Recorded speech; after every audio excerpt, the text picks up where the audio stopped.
Hey everyone, and thanks for tuning into my new podcast, Chili Ramen, a show where I sit down with a creator from the horror community and we talk about anything and everything for about an hour. On this very first episode, I got to sit down with the one and only Eden of StudioEden2, who rose to popularity on YouTube for her narrations of creepypasta and no-sleep stories. I'm still working out the kinks for this series, so consider this a pilot episode. Any feedback would be greatly appreciated. Thanks, and without further ado, here's Eden. 1, 2, 3. Oh my god. Alright. Yay! Yay! We did it! Okay. I know, okay, right? Hello everybody, it's Hi. me, Bluelavasix, and today we are doing a special podcast. I have my friend and special guest Eden, StudioEden2 here. Guys. This is going to be a new series. It's going to be one of those podcast situations where we just sit down, we shoot the shit, you know, just kind of have a good time, talk about random stuff. I'm thinking of calling this podcast Chili Ramen. Chili Ramen? Yeah. That's funny. Yeah. That's funny. It's a tentative title. But yeah, so how are you doing? I'm good. You know, it's I'm coming down off this high. We just got done doing Massakesia. Which, good God, That game's messed up. the struggle was real from last night because you were tired. You had a long drive, long flight. I was tired because, you know, I came in late that morning from work. I got home from work at like 4 a.m. Yeah. And so we were both kind of like drained. So by the time we started playing the game, we were like, and we did a live stream. We did like a 3.5 hour live Yeah, it was like a stream. 3.5 hour live stream. We stayed on for like another hour after and that. then we're talking with people. And we're like, okay, let's try and play this game. And so we were excited, but the energy was waning. And then the game like screwed up, and I was so pissed off. And I was like, fuck it, we'll just do it tomorrow. So I was like approaching brain dead towards the end. I was like reading I stuff, and I was just like, yeah, but so I'm kind of glad that we played it again because the energy was better and we really got into the characters, and I still got jump scared to hell and back, so I'm excited. I can't wait to release that episode. Yeah, it was fun. That game's pretty crazy. Also, I just want to make it like known for everybody, this is going to be a new series that I'm doing on the channel where I feature a content creator. I'm generally thinking like probably the horror community because there's a lot of really interesting and cool people out there in the horror community. Yeah, that aren't very well known either. Yeah.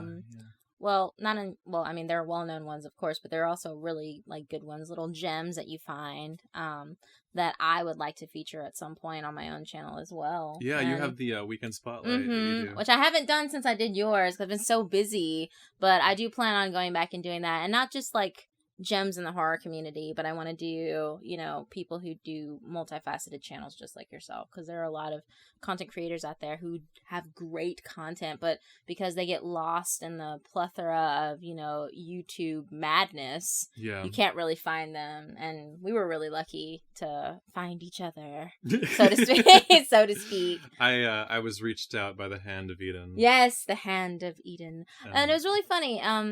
For those of you who don't know the story, it happened on April Fool's Day, so of course he thought I was joking. He thought I wasn't serious. He followed me first, though, because of the Rob Dyke collab thing, which I don't even know what's going on with that anymore. I don't think it's happening anymore. I don't think it's happening either. I think he just kind of gave up. I think it's safe to say it's been a year. I mean, it's been bad because right after that happened, he got hit with copyright after copyright after copyright problems. So he was just really stressed and overwhelmed with all that nonsense. And I guess after that, he just kind of forgot or figured it wasn't worth the hassle quite yet, and he wanted to kind of stabilize his channel real quick before. I mean, that was a huge it was a huge project. endeavor. Like, what was it, like 13 or 14 horror creators? I think it was like 14, including him, so 15 creators total. Yeah, that's a lot. Of, like, I was just like, are you guys making a movie? Yeah, I know, right? It would have been really funny. That would have been. I mean, I'm still looking forward to whenever something like that does happen because that's amazing. That's actually how I found a lot of the other horror creators that I know you're kind of doing collaborations with, like Corpse Husband, Lazy Masquerade, be.busta, I believe, is on there. Your Maker was on that list. Yeah, the Brothers Grimm, all of us were on there. Yeah. Can you tell us a little bit about like how did you meet the Brothers Grimm? Well, it started with I had already been a fan of be.busta for a while. I'd been listening to his stuff, and I found Your Maker and Lazy Masquerade through him, but I had never heard of Corpse Husband before. So back at the time, I was kind of big on listening to horror stories with like Chilling Tales for Dark Nights and the No Sleep podcast and everything.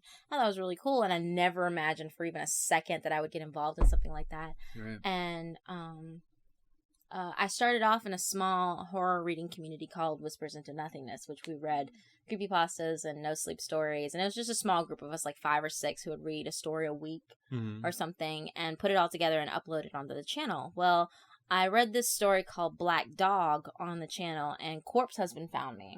And he only had like maybe 3,000 subs at the time. And I was like, you know, on that channel specifically, we had like 30. And then on my own personal channel, I think I had like 50. Yeah. And so he messaged, he commented on that video and was like, hey, I really like the audio quality on here and the way you deliver the story is really cool. But he was like, hey, I'd appreciate it if you could go listen to my newest video, which was a deep web video. It was like 4 deep web stories or something like that. Which they were really popular at the time, right? They still are technically, but they're not as big now. I think it's mostly just true scary stories in general. So I went and listened to his stuff, and I was like, hey, this is really cool. And since he was so small, he was much more open to, like, engagement and everything. Yeah. And he and I traded Skype. We just started talking on Skype. And then I asked him, I was like, hey, do you want to do a story with me? He's like, yeah, sure. So we did a story called Just a Couple More to Go on my channel. And he plays a dad, and I play the daughter. And the dad's trying to convince the daughter, or the daughter's trying to convince the dad, hey, I want to go out of the state or out of the city to go to college. And he's like, no, you need to stay here because of reasons. And it's like, what? Why? And then you find out why. And you're like, oh, shit. But then I didn't hear from him for a few days. And I mean, we, not in the sense of like, I didn't hear from him for a few days. Like we just kind of fell off the planet. But yeah, I was busy. He was busy. And then finally he messaged me on Skype. And he's like, hey, I have a story that I really, really want to do. Can you be in it with me? And I was like, yeah, sure. What's up? He's like, I need you to play a nurse. It's crazy. She's a nurse at a psych ward. I was like, okay. And her name's Tammy. I was like, okay. And he's like, he gave me the story. I read it and I was like, this is fucked up. And he was like, do you think you could do it? Because she needs to have like this Harley Quinn pleasant kind of voice, but she's clearly batshit crazy. And I'm like, yeah, I can do it. So he featured that video on his channel, and that's when I blew up.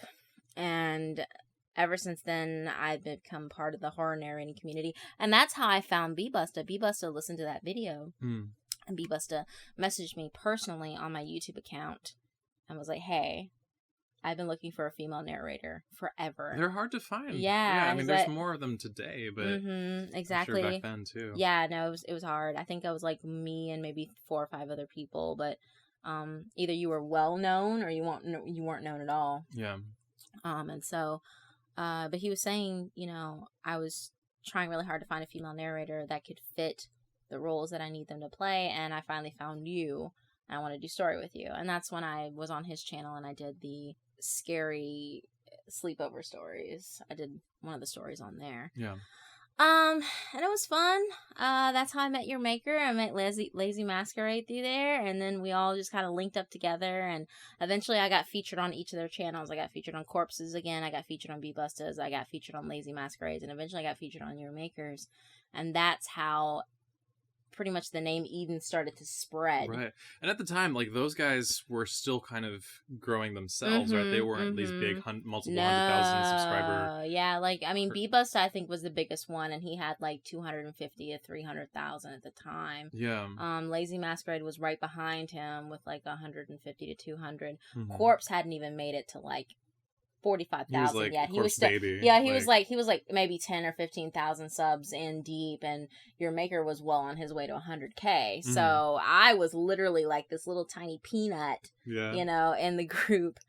And then they all loved my stuff, and they were like, please come on, let's do this. And it's like pretty much when my name spread like wildfire, that's when I started getting approached by other smaller narrators, larger narrators. That's how I got linked up with other people and other communities. And it's just been it's been a weird little ride since then. Yeah. That's actually how I met Rob Dyke. Like, he, be.busta talked me up pretty big to Rob Dyke, and then Rob Dyke reached out to me and was like, hey, do you want to be part of this collaboration I'm doing? And, well, you know how that happened. But that's essentially what went down, and I was like, oh my god, this is the thing. Yeah, you were, like, imbued with the, with the sort of touch of creator that a lot of people were paying attention to, and I mean, Corpse Husband, he's huge now, but before he was still small. And would you say that Corpse Husband is responsible for kind of how we know Eden today as it is? I would say so, because if it weren't for him and him pushing me and being like, hey, you're really good at this, this is what you need to do, which actually, with him saying that, it just reawakened this fire inside of me where I always wanted to be a voice actress. Yeah. I always wanted to do voiceovers. I wanted to do, play characters and stuff. And I gave up on that dream a long time ago because I thought that I wouldn't be any good. Mm-hmm. And then Corpse was just like, no. Like, no. You're going to be great. You're going to be great. You're going to be a great kid. Yeah, you're going to be good. Yeah. You're going to be a great kid. And I was like, what? And it's because him, and that's why he constantly featured me on his channels. That's why he constantly dropped my name every time he talked to people. Anytime he talked to bigger narrators, he dropped my name to them. He's dropped my name to Cry, like Cryotic. Like after him and Cry did a story together, he was like, dude, if you ever need a female voice for anything, or you want to like do a story with a female character in it, contact Eden. This is her information. Like, she would love to do it. She loves you. I've been following Cry for years. Under a different name. He doesn't know me as Eden. He knows me as something else. Right. Because I go into his, Twitch and always comment and talk to him. But and so if I ever got to do that, that would be amazing. But it's because of Corpse that he pushed me and made me believe in myself and that I actually could do this and become well known, because there weren't a lot of there still aren't a lot of female narrators in the community, but to become, when people think of female nowadays, because Madame Macabre and Lady Shadow and was it Dead Josie and all them, like, they have their own projects that they do. They deviated from reading horror stories. They don't do them as much. Same thing with Rainbow. She doesn't do horror stories anymore. She does, like, comparative lists and debunking and stuff like that. Because they've all branched off to do their own thing. Very unique types of content. Yeah, exactly, in their own way, and that's great. But they became known in the horror community through their readings, and then they branched off, and now they've left readings behind, essentially. And so to become the person that I am and think, now my goal is, when you think horror story narrator, or rather when you think of female horror story narrator, I want the first thing that people to think about, I want them to think of Eden. Like, which I think they totally do. Yeah, like, it's getting there. It's getting there, and it blows my mind. It's wild. There are some other smaller ones coming up, and I'm so proud of them. Like, some of them have actually messaged me and said, hey, you've inspired me to, like, go out there and become a horror narrator, like, as a female. Like, I was scared because this is a male-dominated area, and I didn't think I'd be able to make it, but I see how successful you are, and I want to strive to reach that same level. So I've gotten comments from people or questions from people like, do you feel there's a competition? Like, or do you feel your position is threatened? No, I don't feel that. It's not a competition. This is an open forum for everyone. Yeah. Everyone should be able to do it and succeed and become great. And, right now, if I'm the one female narrator that everyone knows now, that's great. But, in a year, if somebody surpasses me, I'm not going to be butthurt about it. Like, I'm gonna be like, hey, good job. A matter of fact, I'll get tips from them. Like, what are you doing? Like, what are you doing that I'm not doing? Like, please teach me, Yeah. I think that's a really healthy thing to, like, hold on to, that idea of I can always learn from my mistakes, or not even my mistakes, but, like, past works and all that. Absolutely. What do you think about the way you felt about being a YouTuber, a successful YouTuber, before you kind of exploded, and, like, compared that to today? When I first started doing YouTube, I was mainly doing gaming and artwork. Yeah. And at the time, when I did my 100th video, I only had like 30 subs, and I did 100 videos. I had 100 videos in my belt, and I was just like, next year I want to reach 100 subs, and then maybe next year I'll reach like 300 subs. Yeah. And then... That was back like when every subscriber, you were like, oh my god! Like, I know, I got so excited. Whose channel is this? Exactly, who's doing it? And I was so mind blown. And then... I get on Corpse's channel and I go from 50 subs to 500 in a day. Yeah. And then when I got featured on be.busta's channel, the very day my video went up on his channel, the video we were in there together, I gained 1,000 subs in a day. Mm-hmm. It was insanity. I didn't even know how to feel. Like, I went from having 50 subs to like 1,500 in a matter of a week. Yeah. It was overwhelming. I really didn't know. It's that moment because, like, I think when that starts to happen, you finally start to think these ideas like, my content actually is worthy of being seen. Mm-hmm, people actually responding to it. Yes. And they're choosing to stay, to come back. Mm-hmm. Like, that's kind of what happened to my channel after you featured me. Like, I got this boom. I was at 120 or something like that, and I went up to like 400 in a day, and then it kind of started to go from there. Yeah, it just kind of exploded, and it helps that your fans always go out there and comment and share and link you up to other people. I have people come into my channel now. They're just like, my friend is forcing me to watch this video. Yeah. Because they say it's great. I'll be the judge of that. That's great. And then, like, at the end of the video, they'll comment again and be like, okay, maybe you're freaking good at what you do. I think there's something really interesting about those commenters who comment, like, before they finish the video or, like, during, the middle of it. Mm-hmm. What is the most absurd comment you've ever received in your time thus far?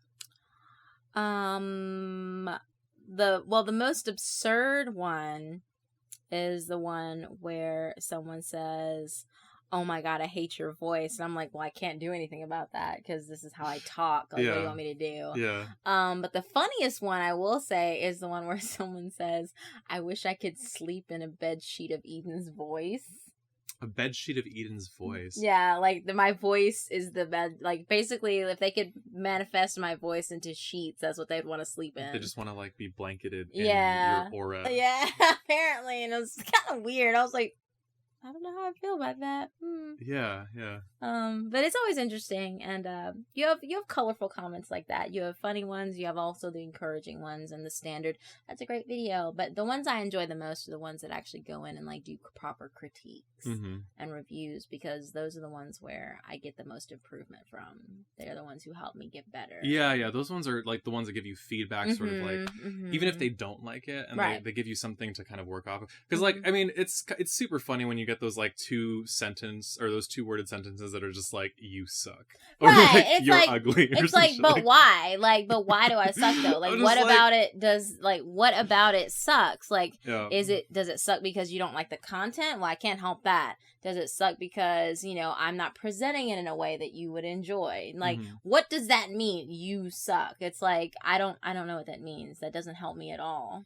I mean, it usually means that they're just looking for attention. Yeah, the troll on the internet. Just trolls. And... I mean, if I wanted to like really dig into somebody, I would do more than just and just say you suck. Although there was this one guy who commented on my videos, and he sounded like he reminded me of Pegasus from Yu-Gi-Oh. Yeah, you remember that guy? How did the comment go? He was always like, "Oh, you." I think he called me like a primate, but like a different synonym for a primate. And he was like, "Oh, you think you're just so wonderful, but your content is just garbage." And I was just like, "You just keep commenting on my videos, like." And I literally told him, I said, all you're doing is you're just doing me a favor by constantly coming in here and clicking on the video to view and comment. It's all true. You're doing is doing me a favor. Comments, the more I've noticed that, like, for my videos, whenever I have a disagreement with somebody and I kind of respond to them, and then it kind of starts a little argument, or not even an argument, but just like a conversation, an altercation. Yeah, it raises the views for that video because YouTube loves that. They love activity, like viewership activity. So, yeah, they love it when you comment, share, like, all that stuff. So, you know, when he kept commenting on my video, and Axeman actually jumped into it at one point, I started laughing. It's like a party all of a Yeah, sudden. I was like, please, guys, keep going. All you're doing is increasing my view count, please. Yeah. And that's what I usually tell trolls. A lot of people who are, like, really mean and bitter, and like, there's this one guy named Jack Ripper. He's so funny. He actually said something on a video I did with King Spook, and he was just like, other than the fact that her mic is garbage, and like he hadn't commented anything in a while, and I was like, oh my god, Jack, I haven't seen you in months. Where have you been? I missed you. I thought you'd fallen off the planet. Kill him with kindness. You know? And I was like, that's okay. You don't have to tell the world that you have a crush on me. I think everybody knew, and you just didn't know how to handle it. That's why you disappeared. But how have you been? And he didn't respond at all because he just didn't know how to handle it. Because every time he would come in there and do that, I'd be like, oh, you're so sweet. Thank you so much for being precious, you know? Yeah. That's a very original username, too, Jack Ripper. Yeah, I know, right? Right? Just like his comment. I know. Outside of, like, the horror community, who are some of your favorite YouTubers? Outside of the horror community, I love the Rad Brad. He's actually one of the first Let's Players I ever watched. And I watched his Let's Play of Alan Wake and Amnesia the Dark Descent. Oh my god, Alan Wake. Yeah, that's a good game. Yeah, it's a great game. Super trippy. And, but I loved his Let's Play of it because the way he responds to things is like, when he gets scared, he kind of responds to things similarly how I do when I get scared, is I make random noises, or I talk myself out of the situation, like, nope, running, getting away, nope. And then, like, if I see, or I'll run into a different situation where I'm like, oh, that's fascinating, to get my mind off of that horrible thing I just got done dealing with. Same thing with Amnesia the Dark Descent, although he did say that when he was playing Amnesia the Dark Descent, there were moments where he truly was just so scared he didn't know how to commentate. He was just like, what the fuck, what do I do? You get so scared that you just don't have anything to say. Yeah, you're just so scared you can't even talk. Yeah, and it's just dead silent. And then that's how I actually found Cry when he was playing Amnesia the Dark Descent as well. And then halfway through Rad Brad's playthrough of Amnesia the Dark Descent, he dropped PewDiePie's name because he was saying that PewDiePie at the time was playing Penumbra, the dark, the Black Plague. It's by the same developers. Yeah, and and they're also the ones who created Soma. So that's how I found PewDiePie, and I saw his Let's Play of Penumbra, and then I went back and watched his playthrough of Amnesia the Dark Descent. So wait, this is actually before you found PewDiePie through a smaller YouTuber at the time. Yeah, because that's interesting, because PewDiePie is huge. Which is funny because and here's the thing, I found PewDiePie back then, back when he didn't even have back then, like, neither the Rad Brad nor him nor Cry even had 500,000 subs apiece. It was like the dark ages. Like they were maybe, I think Brad actually had more subs than he did. PewDiePie had like maybe 120, and Brad had like 250 to almost 300, and then Cry had like maybe 200.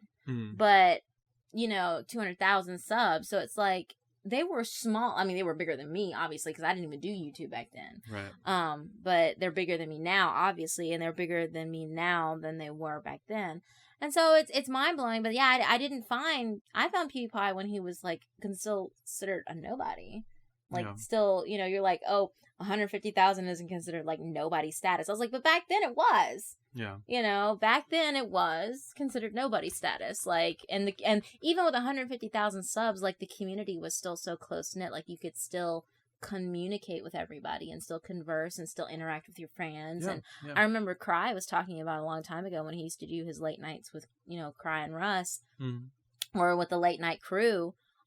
They used to have phone-ins where people they'd have a phone number that they bought like on Skype or whatever. It was specifically a phone number for all of them, and then they would have people call in and like interact with them and talk and stuff. And this was way before they got big too. Yeah. Because you could do that with your fans back then, and It's a little bit harder in the horror community because we pride ourselves on our anonymity. Mm-hmm. Yeah, that's something that I think is almost unique to the horror community. You don't really see. There's, you got vloggers, you have beauty gurus, pranksters. Yeah. Those like I love the meme lords like Filthy Frank and H3H3. Those guys are hilarious. But yeah, in all of those, you get to see what they look like every day. All angles. And they're obviously recognizable in public, but with narrators, it's a much different story. There's a sort of avatar that, people hide behind. Right, exactly. Which, as you see this floating around. Isn't that interesting? Yes. No, but it's funny because that's how it works. I mean, we know what be.busta looks like. We know what Lazy Masquerade looks like. We know what your maker looks like. We don't know what Corpse Husband looks like. I don't know what else. I think we will ever know. If I ever find out, it's because I met him personally. Yeah. But we know what. We even know what MCP looks like. Mr. Creepy Pasta, his wife. We know what technically we know what Creeps looks like. I know what his sound editor looks like. But but no one really but we don't showcase our faces 24/7. Like, we don't put our faces out there 24/7. So no one really knows what we look like on the reg. Yeah. It's like if you're lucky enough, you catch like a glimpse of us, or you catch us like throwing up an update video or announcement video or something like that, or we decided to be random and put our faces on live stream or something. But most people don't know what we look like. And same thing with me. If you were with me in the early days of my channel, like I'm talking like when I had 150 to 200 to 300 subs, you all know what I look like. You would know exactly what I look like because I put up a happy birthday video of a happy birthday to my channel. And I did a face reveal, an official one. Yeah. And I took the video down. I deleted it once I hit 1,500 subs, because then all of a sudden the comments in their videos, Corpse Husband and a lot of other people's videos, was like, who is this girl? Yeah. Who is this narrator? Yeah. What does she look like? We don't know what she looks like. Face reveal, face reveal, face reveal. And my Q&As, people still go back and go, face reveal. Do you think any of the people who follow you now were part of that initial group of subscribers that you had when you put out that 1,000 subscriber sort of like face reveal birthday? Some of them, I would say, out of the 150, 200 that were subbed to me back then, that are still subbed to me now, I think out of those, maybe 50 of them, maybe 50 to 80 of them remember exactly, have a faint memory of what I look like. Exactly. And it's like, and I have to go, I mean, I don't even know what she looked like. Right now, you guys, I'm talking... I mean, I know you think this is all edited, but I'm talking, like, her avatar is above her face right now. She's, it's a crazy, really, witchcraft situation happening right now. That's right. Even, it's like that thing on VHS, Yeah, she's like glitching out a little bit in person. It's a very surreal experience. I'm actually a glitch in the Matrix.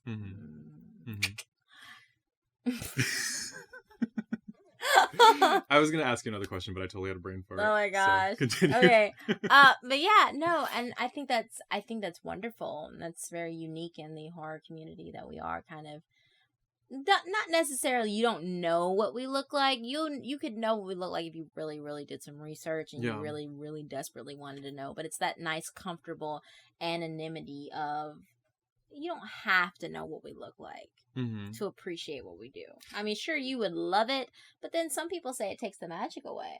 I think, well, I know that having no face kind of puts more emphasis on the content, like the voice of everything. Because I know a lot of, I mean, this isn't like a slandering of beauty gurus or anything like that, but like there's a lot of content in that particular genre where people just watch the videos because they like looking at, attractive, societally attractive people. It has nothing to do with the actual learning of how to do anything like that.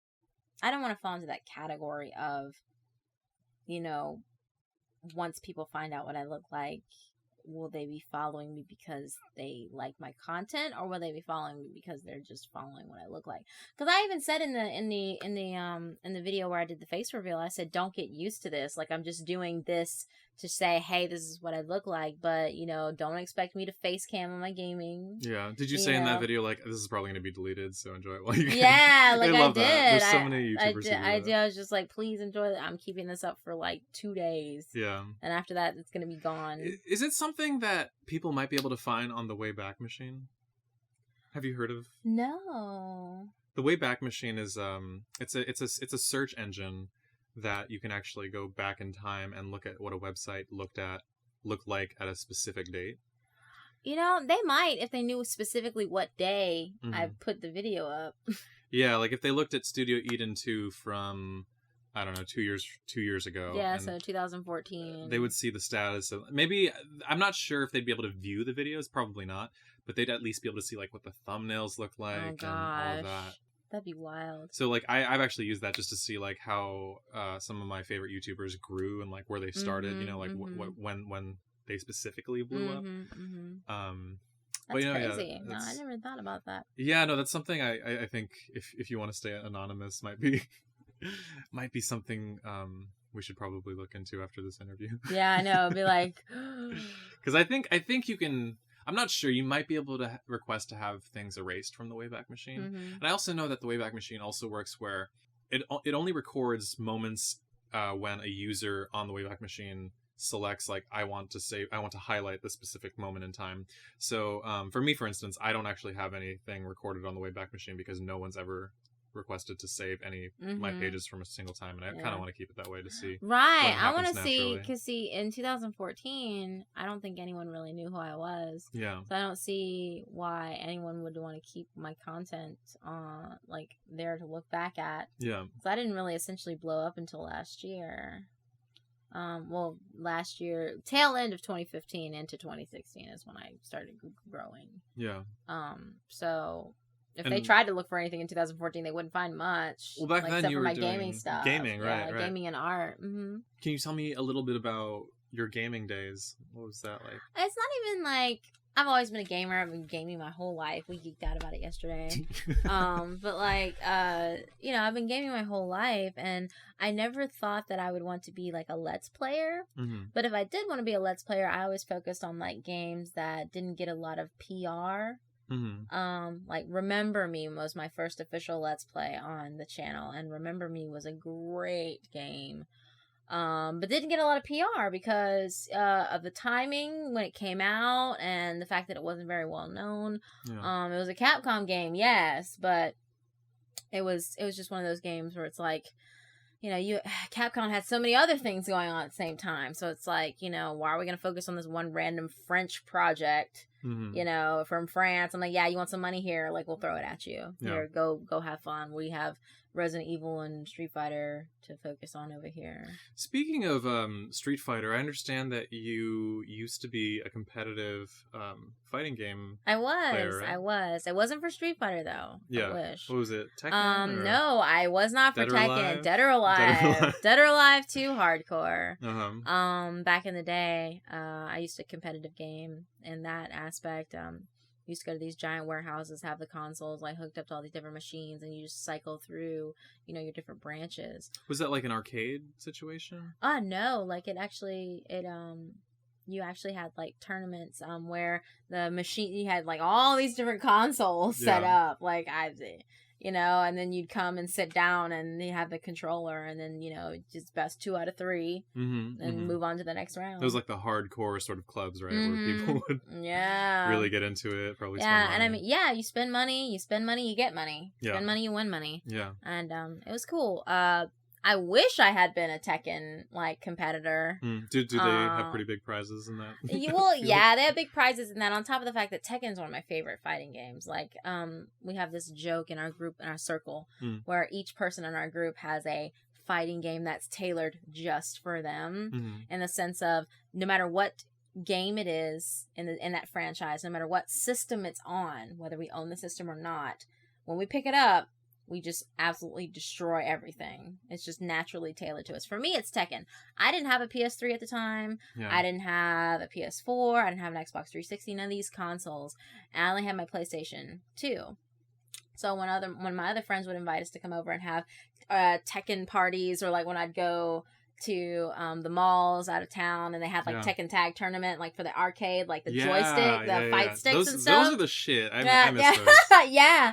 And I would just whoop ass, like even with like a basic fight stick, you know. And people were like, "What the hell? Mm-hmm. Who even use fight sticks anymore?" And I'm just like, "Man, this is my game." You know, another one of my friends, her game is Soul Calibur. Like she just absolutely destroys everything in Soul Calibur. Doesn't matter what console it's on. Doesn't matter what it's on. She just touches it and just wrecks everything. Another one of my friends, it's for him, it's Street Fighter. And any Street Fighter, no matter what it is, even old school Street Fighter on the SNES, like you just beat our asses, you know. And it just goes down the list. And I mean, and it doesn't just stick with those games. A lot of people they think of those games the most because those are the main ones, but there's still Virtua Fighter. There's still what is it? Killer Instinct, which is the new one's coming out. I'm excited. These are all like very sort of nostalgic games too. They've been around for a really long time. Bloody Roar. It brings you to that old arcade, those memories of going to the arcade, and there'd be those kids in the corner playing DDR and all the racing games. Those aren't really a thing anymore, would you say? Like, no, you'd have to go to the big like fancy schmancy casinos now, or like go to a big mall to like really enjoy an arcade and like a good environment. One. I feel like they don't really exist anymore. Not anymore, which really makes me really sad because like those are the kind of things that we grew up on. Like our parents would go to the store and they'd give us like a handful of quarters and be like, "Okay, stay here and be good until we come out the store." That was our thing. Where, you know, my mom and dad would go in the store and me and my cousins or my friends, we'd be tagging along, and my mom would give me like a handful of quarters, like, "All right, stay here and be good." And I mean, we literally would kill hours just sitting there. You know, or standing there rather, because we weren't sitting. Yeah, but you didn't really think you were standing because you were you were having fun. Exactly. They even had even if you were too short, they even had like a little step.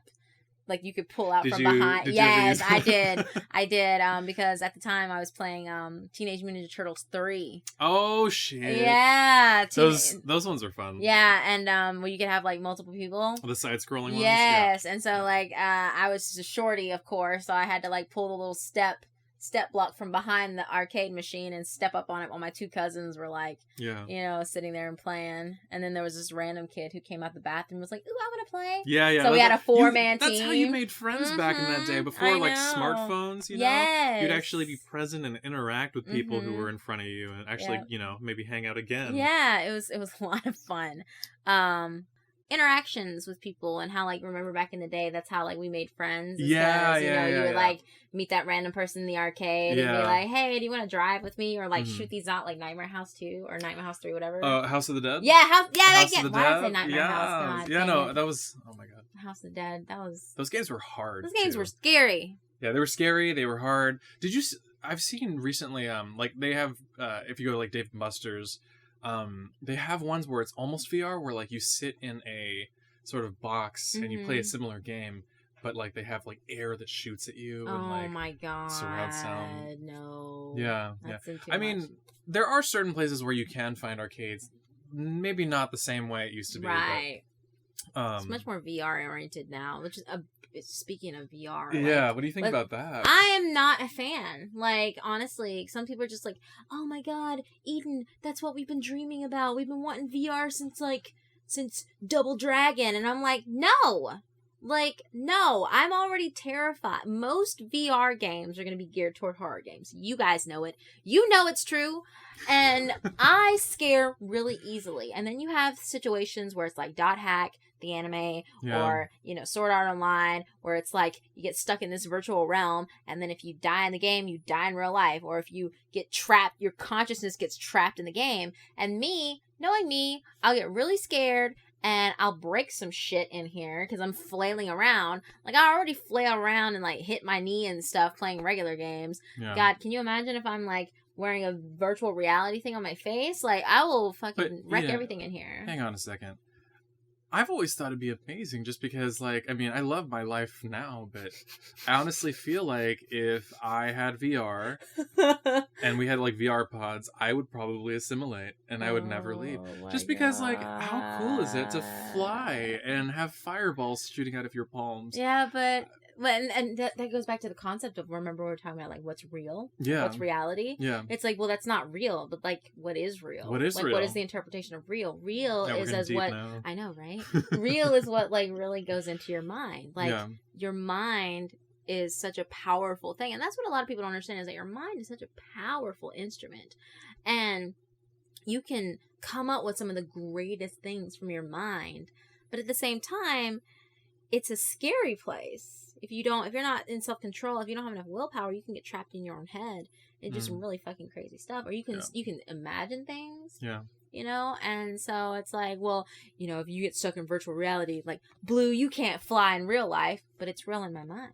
Mm-hmm. And my senses are reacting to what I am experiencing. I'm smelling, I'm tasting, I'm touching, even though I'm not really smelling or tasting and touching. So it's like, but it's still real. It's really happening. Yeah. Now, whether you shrivel up and waste away like a prune because you haven't eaten and drank any real water and food in days is beyond that. But, you know, even it's like with Buddhist monks, you know, who have become sages. Like, they eat, like, what, 2 or 3 bamboo leaves in, like, a week, and then they, like, is that their diet? Yeah. Well, no, like, the ones who, like, reach this stage of enlightenment where they become, like, sages. Apparently they fasted for, like, 2 weeks. Yes, they've reached nirvana or some shit. I don't know. Right. I studied it in Buddhism. I don't understand. I told people if I ever become a Buddhist, I wouldn't be like, I'd be a bodhisattva. Knowing my ass, I've been reincarnated like 20 million times because I keep fucking up. I keep messing up. Yeah. Reincarnation is not a privilege, by the way. In Buddhist philosophy, it is considered a punishment because you keep fucking up and they keep making you go back to do it right. But then they don't give you your memories, so no, all your experiences that you should have learned from, you start from scratch, right? Well, that's what they say. That's just cruel. Well, yeah, exactly. That's what's a punishment. On top of the fact that that's where deja vu comes from, where you're like, why do I feel like I've been here before? Yeah. Or why do I feel like I've experienced this before? Why have I feel like I heard this before? Yeah. It's like alarms going off in your head saying, you know, hey, this has happened to you. Watch out. Have you heard of the poem "The Egg"? Mm-hmm. The one where it's like, we are God, and every single one of us is a different experience before getting reincarnated. Mm-hmm. Mm-hmm. It's very. Like, that's a bit of a mindfuck. Yeah, if you think about it, because like, depending on what your religion is, you know, if we're made after God's image, then in a way we are all gods. Mm-hmm. And who's to say that, like, it's like that quote from Silent Hill, "Mother is God in the eyes of a child." You know, so who's to say that, like, what is God? What is God? Yeah. Like, who is he? What is he? Where is he? When is he? How is he? How is he?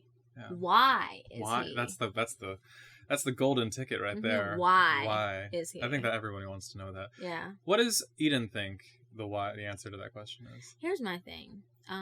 Do I believe that there's some cosmic being out in, like, the vastness of space who, like, swirled his little hands together like a gray beard and, like, created, you know, the universe? No, I don't believe that. He's got a pink beard.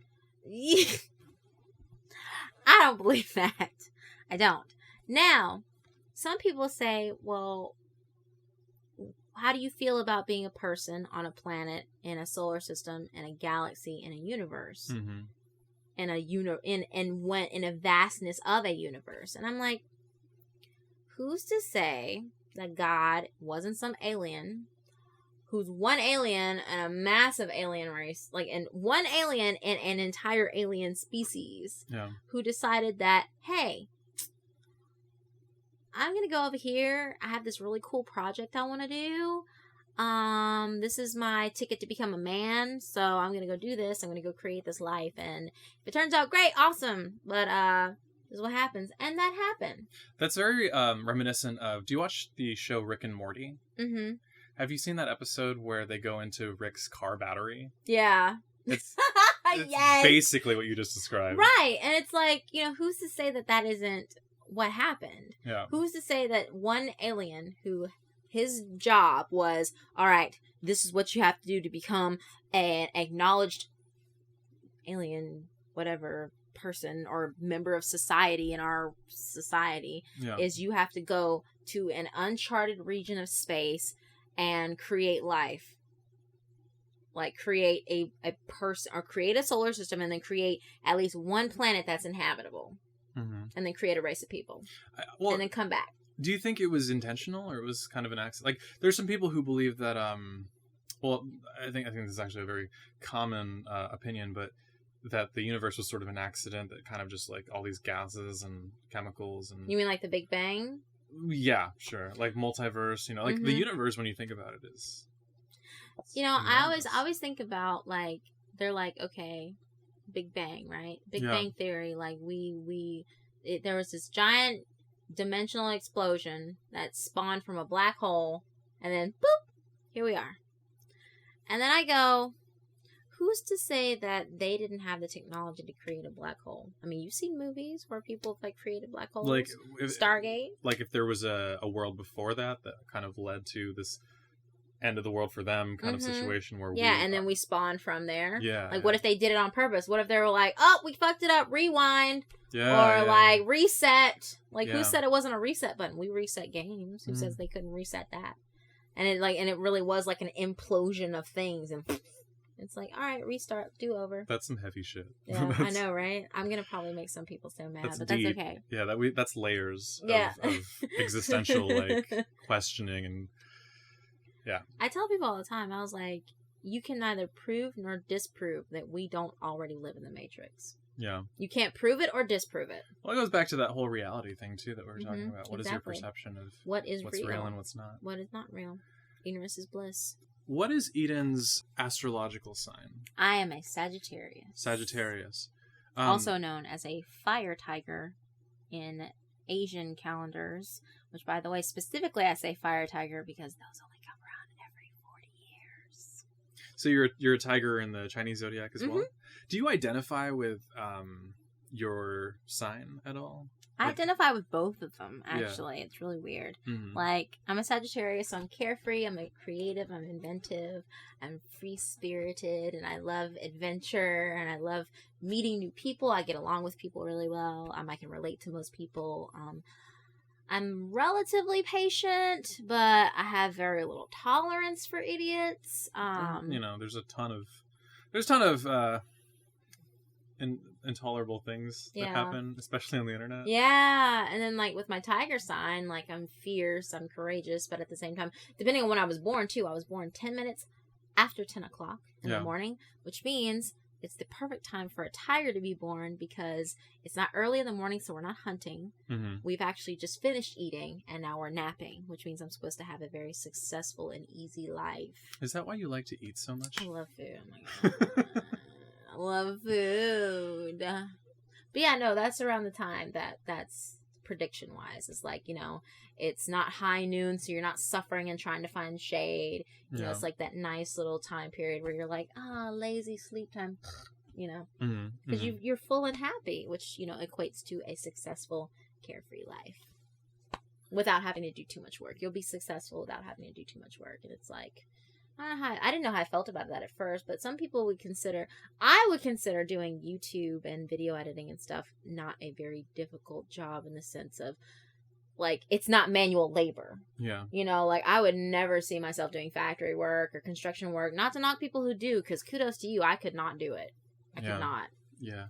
Well, what I like about YouTube is it doesn't ever feel like work. Exactly. There's some parts that you don't like. I mean, there's some parts that you like better than others, but for the most part. Right, but it doesn't feel like a job. Like, I love doing what I do, and to get paid to do that, like, I would still do it even if I didn't get paid. I would still do it even if I did not get paid. Yeah. You know what? One of my favorite things, or rather, like, this is sarcasm, obviously, but, like, when people ask what you do, and you tell them that you have a YouTube channel and that's what you want to do. Do you find yourself in that situation every now and then? Or well, I mean, YouTube for me, unfortunately, is a part-time job. So my full-time job is, working at the news station. Yeah. So when people ask me, what do I do? I'm like, I work in the news. Then people are like, oh, okay. Well, what in the news do you do? Production. Okay, that's cool. I never get to delve really into my YouTube life. Like, a lot of people at work don't know that I do YouTube. Yeah. Although there is one guy who I didn't know was a fan of mine. He actually listens to the No Sleep podcast a lot. Yeah. It's one of his favorite things to listen to. He gets it on his phone all the time. Mm-hmm. And I was walking down the hallway one day, and I was talking to somebody, and it just so happened to be the next day after a story had been released, like a podcast episode had been released on the No Sleep podcast. And he walks by, and he's like, wait, say something. I'm like, something? They're like, no, say da-da-da-da. And he quoted a line that I had just said in his ear. Yeah. And I'm like, what? And then he just stops and he goes, oh my God, you're Eden. And I was like, no, I'm not. And he's like, yes, you are. Oh my God. And like, wow. Yeah, it was really freaky. Yeah. It was really freaky. I didn't know how to respond. He goes, oh my God, you've been here this whole time. I've been subscribed to you for like months, listening to all your stuff. I had no idea. What are the chances of that? Like the same place that you work? I know. Well, it was mind-boggling. Yeah. It was mind-boggling. I didn't know. I didn't even know how I got scared. Like a moment, like my heart like jumped up in my throat. Usually like I think it's better to kind of talk about the fact that you do YouTube and all that, like when you're already, successful and it's your living, right? But I find like I often have that question asked to me a lot, especially with a degree, I just post college, like, oh yeah, what are you doing now? What is your dream and everything? And I often when I tell people that YouTube is my dream and I want to make content, I either get a raised eyebrow, sort of like judgy, sort of like, oh, okay. Situation. Yeah. Either they get it or they don't. Every now and then, very rarely, I'll have someone who's like, fuck yeah, that's awesome. I want to do that too, and we'll really have a cool talk. But a lot of the time, it's kind of an awkward sort of like conversation that, I'd prefer exactly. They're just like, you want to be a YouTuber? Yeah, because they don't understand like what it, it's very, for those of you who like are content creators or are aspiring content creators, or if you've seen videos and you're just like, I want to do that. You know what it's like. I mean, it's you Absolutely. Either get it or you don't. Yeah, you really do. It's one or the other. It's no middle ground. Like you can possibly relate, but at the end of the day, you just don't quite understand the euphoria you feel when you finish a video, you finish a project, you worked your heart out, and then you get this nice chunk of response from it. You were actually just telling me a story yesterday. We were driving around, and there was a person who commented on one of your videos, and they said something like, because of you, they were able to get through being in the hospital. Right. Oh my gosh. Okay, so when I started watching YouTube and started listening to, the Rad Brad and Cryotic and PewDiePie and all them, and I was watching their content, I was in a very low point in my life, and just some of the crazy things that they do would bring a smile to my face. And made me laugh, and Mr. Creepypasta and Creeps McPasta would always tell me stories when I go to sleep. And they really helped me forget and help me cope with a lot of the hard times I was dealing with. Yeah. And I know I'm probably one person out of like 1 million or 2 million or 50 million people that has said to them, you are an inspiration. Thank you so much for helping me get through my darker moments, my low points in my life. But it was true. They really helped me through it. Yeah. And even a tiny bit of medicine of laughter is what helped. And to get a message from someone who says, Eden, I listen to your stories all the time. I listen to your live streams. I listen to your, Q&As where you're yourself and you're relatable. And, I feel like we could really be friends. I feel like you're somebody that I would love to hang out with. And just your stories and your laughter always, it helped me get through the pain that I'm suffering through in the hospital. Like I listen to you when I'm in the hospital, or I had a really bad breakup and you cheered me up with one of your stories, or I listened to your Q&A and it made me laugh, or your live stream and it made me laugh because you're so, down to earth and funny, and you seem like a really relatable person. and I would love to get to meet you one day. It's just one of those things that is so rewarding for me to know that I inspire and was able to pull someone else out of that same situation that I was in. Yeah. You know, whether it be I was sick in the hospital, which I mean, I wasn't sick, but, you know, whether you're sick in the hospital or you're sick with grief or, you know, you're sick with overwhelming sadness or self-deprecation, anything like that, that if I'm able to bring you from a very low point or even like a point of anger or bitterness, if I'm able to like change that up for you and make you happy or bring you a great story that you're just like, wow, that was really cool, she told it so well, or you know, I answer a random question funny. It's one of those things where it's like, wow, I was able to do that for someone, and that's amazing. Like, I never thought I'd be able to do that for someone. It's kind of priceless. Like, you can't really buy that. No. Or no matter, you know, you could be, I was saying earlier when you were telling me that, like, you could be making 6 figures, but I mean, if you hate your job, like, it's what's the point? What's the point? It's like you're just making money to go into an early grave. Yeah. You know, because I feel like the more you hate your job, the more stressed out you are, and the more likely you're gonna keel over and die. I mean, that's the dream, though, isn't it? Doing what you love, and doing what you love. If you make a little bit of money for it, that's great. But that right there, reaching out to somebody solely because you have a common interest in something that you have a passion for, that's something that like comes from the heart. You know, it's a very human experience. Yeah, and I always told people the reason I wanted to become a YouTuber was because no matter what my status is, no matter how big I become, no matter how much wealth I engulf or whatever, I want to be able to help people in some form or fashion, whether it's exposure, whether it's a donation, whether it's giving them equipment, giving them advice, anything. I want to be able to help people, and that to me is the most rewarding thing. So even if I never got paid for it, if I was able to help somebody, then it was all worth it. So wonderful. Well, I think that was a really good note to, you know, kind of end things off on for now. Any last piece of advice or words that you'd like to give the audience? Anything you want to plug right now that you're working on? Well, right now my dad's tape series is doing really well. I'm excited. Look out for Massakesia. It's going to be coming out this week. I'm in it. Yeah, he is. He's in the whole thing. And most importantly, anyone who's a content creator out there, anyone who's not a content creator, like, just be assertive, be passionate, be humble, and just continue to love doing what you do, no matter what it is, whether it's being a cobbler or like sewing button eyes on teddy bears. Like, if you love doing what you do, then don't ever let anyone take that passion from you. It's not their right to do so. No one is allowed to tell you how happy you are. No one's allowed to dictate how happy you should be or how sad you should be. You should be able to do what you want and be happy. Happiness is the most important thing. If you're not happy, then what's the point of it all? You know? So just keep on focusing with that and continue doing what you love, no matter what. StudioEden, everybody. Yay! Fucking awesome.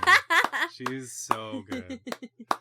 Well, thank you so much for joining me on this special first episode of Chili Ramen. It's a working title so far. If you liked this video and you want to see more, be sure to subscribe to the channel down below. And please don't forget to check out StudioEden over here in this little bubble. I'm going to have it like appear over your... Yeah, over my face. Over your avatar, which is totally really That's here real. In reality. You guys don't know what I am. 1 minute I'm a deer, 1 minute I'm a 2D figure. What do I be next? Next thing you know, I'll be an amoeba. Who knows? Oh God. I'll play you like on Super Smash. Maybe. Yeah. Studio. That'd be fucking sick if we had like a bunch of horror narrators and like, or like horror, just YouTubers in general, like in. Like we had our own video game. Yeah, like a fighting like head-to-head situation. Oh my God, we should plug. Hey, Kickstarter, should be done. Somebody kickstart that shit. You'd have like the blanket of Eden as your final smash. Right, exactly. Like it's like a blanket full of like expletives, more than likely just smashing. Yeah. Literally the word expletives, like, you know, shit, fuck off, everything just hits you in the face. Yeah. Because that's usually what I'm doing when I'm getting frustrated. Like. Oh man, I'll put you to sleep with my blanket. Yes. All right, well, thank you again, Eden, for appearing on the podcast, and we will see you guys in the next video. Bye-bye. Bye.